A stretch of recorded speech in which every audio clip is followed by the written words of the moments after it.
Don't miss today's Hot Zone. We're in Las Vegas, Nevada, and we're talking about homelessness. This is the Hot Zone. Engaging with the news in a whole new way, international war correspondent Chuck Holton brings insight into areas of crisis and lets you help those affected.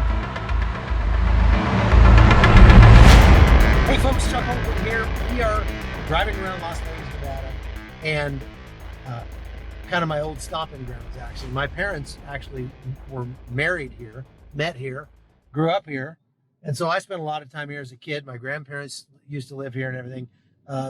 Everybody's gone now pretty much, but I've been down here today reporting on the homelessness crisis and how Las Vegas is trying to deal with that. And this is going to be a two-part series, I think, because I've got so much good stuff today that it's too much for one podcast, but we'll see. Nevertheless, I'm first want to introduce you to a guy who was a homeless man who spent 17 years on the streets and now has been clean. He's gotten married, and he's got an amazing life. And I want you to hear him tell you why and how he fixed his life. Listen to this. Well, I was on the streets for 17 years in San Diego and here in Las Vegas for 12 years. And there was a gentleman by the name of Joe Lupo. He used to see me a lot in the downtown area, and he would help me out with a couple bucks and buy me a cup of noodle soup and a cup of coffee. And he would always tell me that there's a place where I can go to get some help. And he did this for like 2 or 3 years. And each time he told me there's a place where I can go, I would always say, no, I don't want to go there. And it wasn't until he did take me up to the rescue mission at one point in time, the Las Vegas Rescue Mission. It's a Christ-centered 12-step program. And when I saw the crosses and saw that it was about Jesus, I told him, I can't do a program like this because I didn't want anything to do with the Lord at that time. So I told him, no, I can't do this kind of program. And I'll never forget it, because anybody else would have said, you know what? After 2 or 3 years, this guy is never going to get it together. He's never going to get any help. But Joe didn't, the Holy Spirit and God told him that there was something about me that he needed to go above and beyond, and he did. And when I told him I didn't want to do the program, he gave me a couple bucks and said, well, call me when you're ready. And it's pretty crazy, because after I didn't go to the rescue mission, I started having the worst time ever. In 17 years of being on the streets, I started having the worst time ever on the streets. The cops were always picking me up and taking me to jail. The security guards at the Fremont Street Experience wouldn't even let me within a block of the area where I used to make money. There was one time I woke up with no shoes, another time I woke up with one shoe. And so I just finally just said, you know what, I can't do this anymore. I need to get some help. And I called Joe, and he came and picked me up, and he took me to the rescue mission, where I gave my life to the Lord. What led to you becoming homeless to begin with? Well, my dad wasn't around. My mom was drinking a lot, and I was bullied in school. So I started hanging around the wrong crowd. That's usually what happens. They were smoking cigarettes and smoking weed, but they were willing to accept me. So that when I started hanging around that crowd, that's when I started getting into trouble. I would start skipping school, and then one time I wanted to get away from my mom, so I stole her car, and I actually took her car across 3 county lines on a high-speed chase. And when the car finally overheated, the cops pulled me out of the car, and they had all their guns drawn, and they were saying, he's just a kid, he's just a kid. And the thing is, every time the cops would try to pass me, I'd swerve and knock them off the road. So I ended up putting a couple cops in the hospital and damaging a bunch of cop cars. And so I got sentenced to Eldora for that until the age of 18. But when I got to Eldora, I was a really good kid. And then they let me out early. And then when I got out of there, I started hanging around some guys in North Omaha, where we started burglarizing houses in Iowa. And then I got gun charges for that one, and then I spent the rest of my time in Kearney, Nebraska. Both are boys' institutions for criminals. So before the age of 18, I'd already committed over 20 felonies. And then when I got out of Kearney, I actually tried to get my life together. I got married for a little while. I had a job. I was in charge of shipping and receiving at Asher Distributing. But then I started hanging out in my basement, smoking weed and drinking Cisco. And then my wife ended up leaving me. And then that's when I started doing the meth. And everything went straight downhill from there. Explain to me that feeling you were talking about. What's that like, and what did it do to you? The worst part was the first time that I shot up. I can't even explain it. The minute it hit me, I just wanted to feel that way for the rest of my life. It just took everything away. I didn't feel any pain. I felt good. I felt like I felt like nothing could hurt me. And the minute I shot that dope up, I said, I want to feel this way for the rest of my life. And I just continued to chase that for the rest of my life. Every time I'd come down from it, I didn't like what I saw. I didn't like the way I felt. And I would do anything and everything I can to get that feeling again. And the worst problem is that you got to have more and more and more each and every time. So you just start chasing it. You get to a point to where you won't even go to sleep until you have enough to wake up in the morning so that you can wake up feeling good. So it starts with hurt in your life and a lot of pain. And then you realize that this can make you feel so good that you just don't feel any of it. And then you chase that from there on out. How many years did you spend on the streets here in Vegas? And tell me what it's like for the people who live on the streets here. Well, I was homeless in San Diego for 4 years and homeless in Las Vegas here for 12 years. So it was 17 years nonstop. I was even homeless a little bit in Iowa, where I was from, before I took off to San Diego. But so I was homeless for 17 years, the whole time doing drugs. And life on the street, I was medicated, so it didn't really bother me, none at all. But I can tell you from experience, life on the street is not fun. You get a lot of rejection. You get told you can't be here, you can't do there. Everybody walks by you and just treats you like crap most of the time.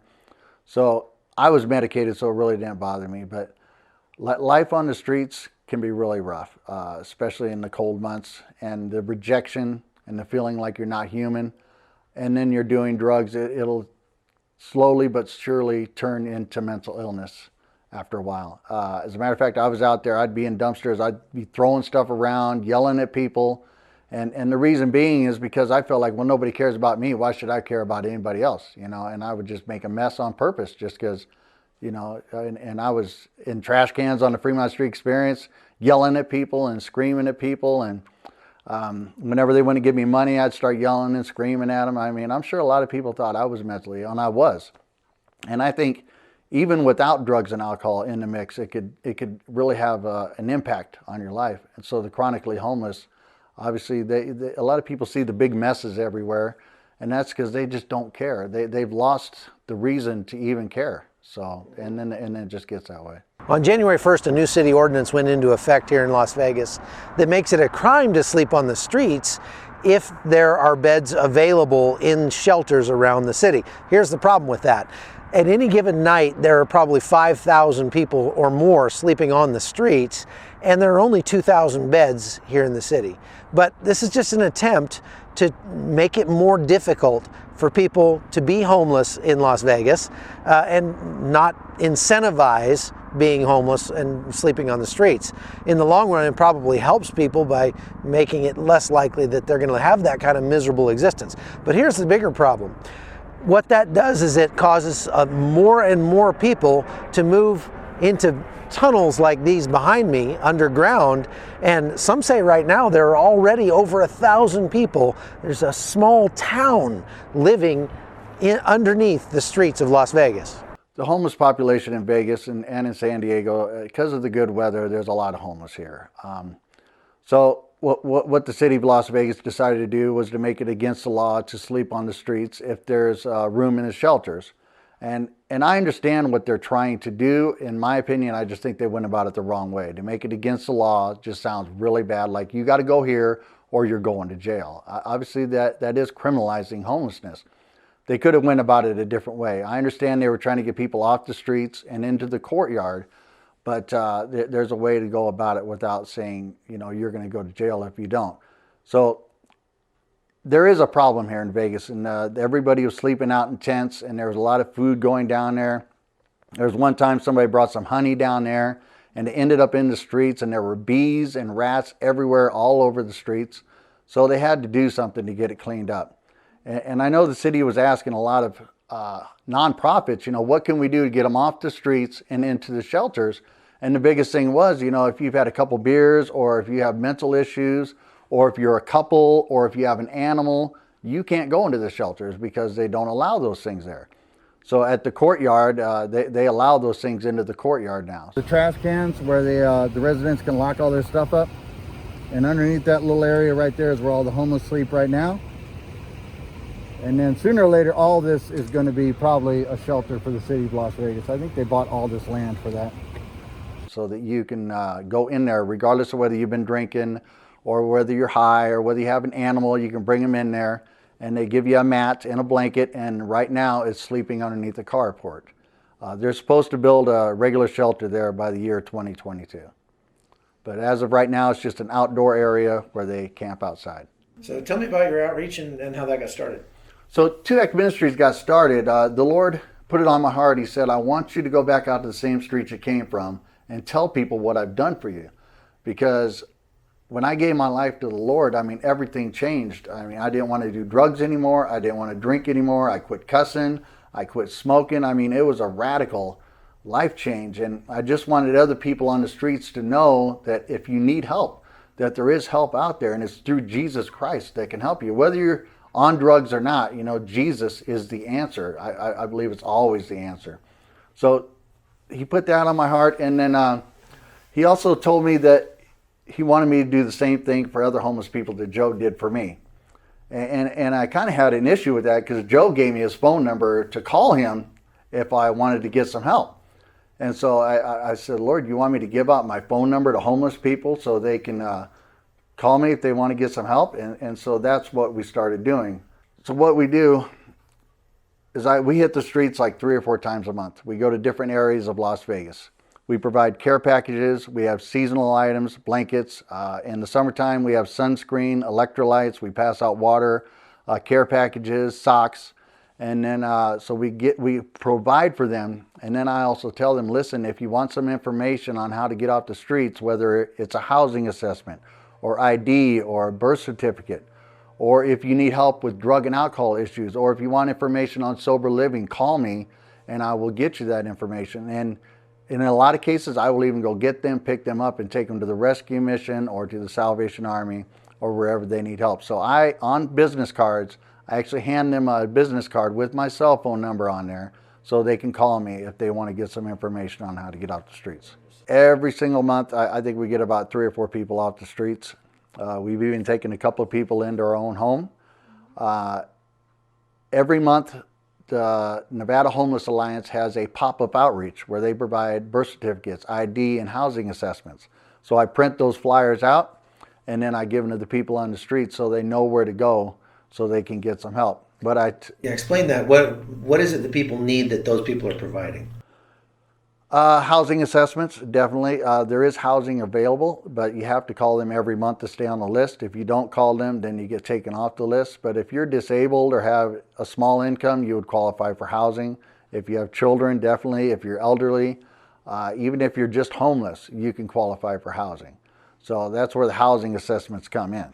So tell me about your dream then, what you'd like to do. I'd like to provide more housing for the homeless. I believe in the concept of tiny homes. I believe if someone has their own home and their own area that they can call their own, that'll give them a sense of hope. Like, you know what, this doesn't happen all the time. I'm going to use this opportunity to get my life on track and do what I need to do. And it gives them a sense of a future. And it could work for the mentally ill also, because we have to remember the mentally ill run the streets as long as they're not hurting themselves or someone else. And there are no resources for those. There's only one sober home for the mentally ill, and obviously that's always full. So if you have a tiny home community and you give a mentally ill person their own little place, as long as they can keep it clean, obviously they would be happy with that as long as they weren't around other people. A lot of the mentally ill cannot be in a dorm style place because they just can't deal with that. If they have their own little place and willing to keep it clean, like I said, we can get the mentally ill people off the streets. And of course, it'd have to be, security there or whatever, but it's a lot better than them running the streets. Yeah, and maybe even if they get off the streets and get whatever they're dealing with on their medication, then maybe they can get into a more permanent setting and into their own apartment.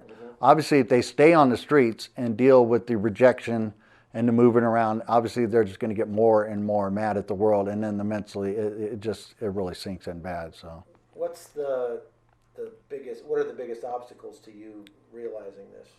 well, I mean, we had a piece of land that was donated to us. It was about a little under an acre of land, and we tried to put tiny homes on there, but the county said there's no zoning for tiny homes, and plus it was right next to a residential area. So they said we'd have to spend about $10,000 to get everything rezoned. And then, of course, if one neighbor says we don't want this here because it is homeless people, then they would probably deny the thing. So our biggest setback has been, number one, a property in like a commercial area, and then number two, the funds to put tiny homes on there. If we had the funds and the land to do it, I'd be more than happy to manage it and get people out the streets. The goal is to get them in there so they can get their IDs, start looking for work. Like I said, Give an address. Yeah. The tiny home community I was going to do was going to be like a work program for people on the streets that need to find a job. There's a lot of people out there that don't have drug and alcohol issues. I've got a lot of people say, I just need an address, I need a bed, I need an ID, and I will start looking for work.